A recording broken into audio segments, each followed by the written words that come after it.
पुलवामा शहीदों का सच बताने वाले सत्यपाल मलिक से जुड़े लोगों के 9 ठिकानों पर सीबीआई ने छापे मारे हैं।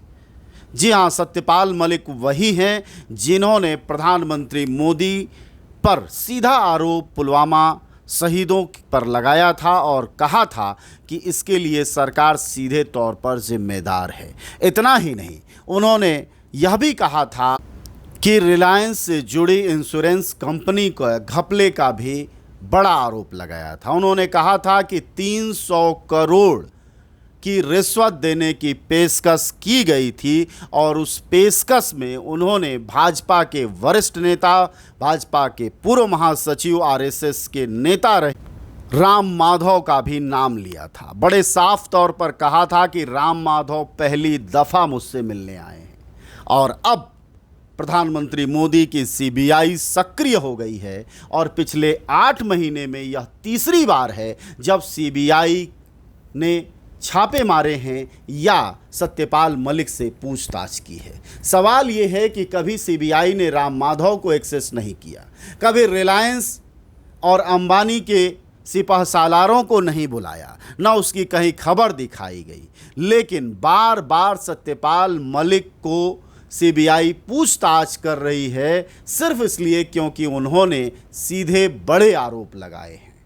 आप सबको याद होगा कि 28 अप्रैल को पहली बार सीबीआई ने पूछताछ की थी जब उन्होंने एक इंटरव्यू में सीधे तौर पर कहा था कि अगर सरकार चाहती, प्रधानमंत्री मोदी चाहते तो हमारे 40 शहीदों की जान पुलवामा में नहीं जाती।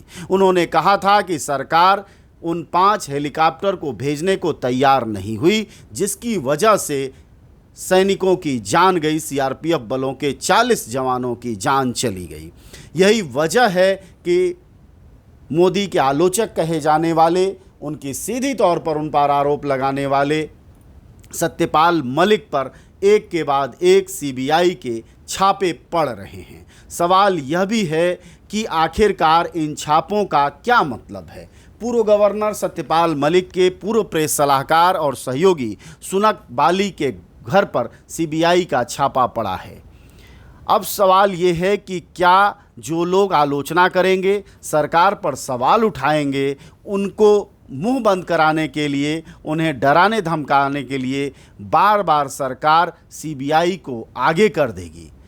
सुनक बाली के ठिकानों पर सीबीआई की तलाशी चल रही है। आज सुबह से उनके अलग अलग ठिकानों पर 9 ठिकानों पर चल रही है जो लोग के जुड़े हुए हैं, जिनमें से दिल्ली और जम्मू कश्मीर दोनों जगहें हैं जहां के 9 ठिकानों पर सीबीआई की छापेमारी चल रही है। अब इस बात का राजनीतिक मतलब क्या है? राजनीतिक मतलब यह है कि सत्यपाल मलिक न सिर्फ किसान आंदोलन में किसानों के साथ रहे और प्रधानमंत्री मोदी की किसान विरोधी नीतियों के मुखर विरोधी रहे, बल्कि मौजूदा समय में जंतर मंतर पर चल रही महिला पहलवानों के आंदोलन का भी खुले तौर पर उन्होंने समर्थन किया है। इतना ही नहीं, मोदी की नीतियों को देखते हुए उन्होंने आलोचना की है कि 2024 में भाजपा की ओर से प्रधानमंत्री मोदी सरकार नहीं बना पाएंगे केंद्र में।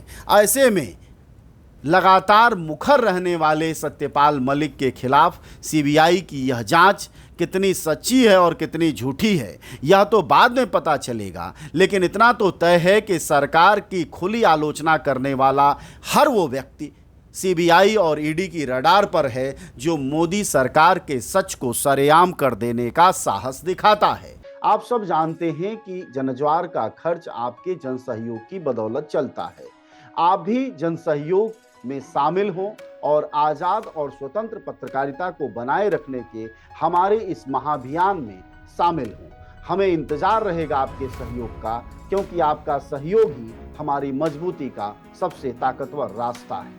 धन्यवाद साथी। आप सबको याद होगा कि सत्यपाल मलिक ने मीडिया को दिए अपने इंटरव्यू में बार बार कहा, एक बार नहीं और यहाँ तक कि राज्यपाल रहते हुए भी जो नीतियाँ रही हैं जम्मू कश्मीर में सैनिकों के प्रति सरकार की, उसकी भी आलोचना की है। ऐसे में सवाल यह उठता है कि अगर सरकार इस तरह से सीबीआई के छापेमारी के जरिए लोगों की जुबानों को बंद कराएगी तो लोगों का लोकतंत्र से आस्था खत्म हो जाएगा और जनता यह मानने लगेगी कि भारत में अब लोकतंत्र नहीं तानाशाही शासन है। उसकी एक वजह यह भी है कि आखिरकार जिन लोगों पर आरोप लगाए गए हैं, यानी प्रधानमंत्री पर खुद, अमित शाह गृह मंत्री पर भी, दूसरा कि राम माधव पर घुसखोरी के मामले में, साथ ही रिलायंस कंपनी पर, क्या इन लोगों के ठिकानों पर सीबीआई ने छापे मारे? क्या सीबीआई ने प्रधानमंत्री से लेकर और राम माधव तक की पूछताछ की? क्या रिलायंस कंपनी के जुड़े कारकुनों से कोई पूछताछ हुई? यह सवाल बड़े हैं और यही सवाल संदेह के घेरे में हैं कि जो सवाल उठाता है उस पर तो सीबीआई ठिकाने मांगने उसके परिचितों के यहाँ चल देती है, लेकिन जिन पर सवाल उठाए जाते हैं उन पर कोई कार्रवाई क्यों नहीं होती? क्या यही मोदी है तो मुमकिन है का असली मतलब है?